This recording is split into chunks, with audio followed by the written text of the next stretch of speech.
Tirik na ang araw pero hindi pa rin lubusang naaalis ang bakas ng ulan at baha sa San Mateo, Rizal. Kaya naman kanina, tumulong na ang mga bombero sa paglilinis ng mga putik. May ulat on the spot si Lay Alves. Lay? Rafi, hindi sunog ang nirespondehan ng mga kagawad ng Bureau of Fire Protection sa Banaba sa San Mateo, Rizal, kundi ang pagtulong sa mga nasalanta ng baha. Nagsagawa ang BFP ng cleanup drive para alisin ang makapal na putik na iniwan ng baha. Marami raw mga residenteng hindi pa makauwi sa kanilang tahanan dahil sa putik. Hirap daw sila sa paglilinis. Kaya ang ginawa ng mga fire truck ay binugahan ng tubig ang lugar para maalis ang putik. Tulong-tulong naman ang mga residente sa pagwawalis at paglilinis. Ang mga tumulong, Rafi, ay binigyan ng relief goods. Ang mga relief goods na ito ay mula sa mga donasyon ng mga firefighters at iba pang mga empleyado ng BFP.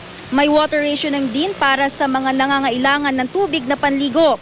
Bukod sa flushing, may hatid ding medical mission at counseling ang BFP. Kasama nila ang kanilang medical staff at mga volunteers, gayon din ang kanilang chaplain. Rafi, nasa 450 families ang apektado ng baha sa Barangay Banaba.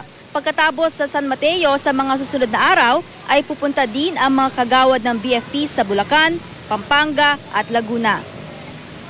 Paputik pa yung kailang mga residential nila.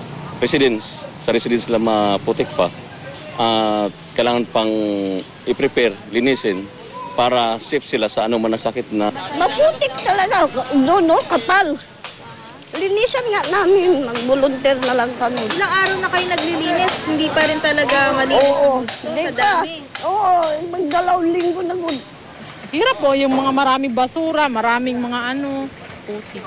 Basura, putik. Yun po talaga marami.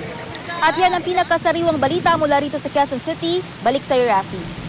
Maraming salamat, Lay Alves.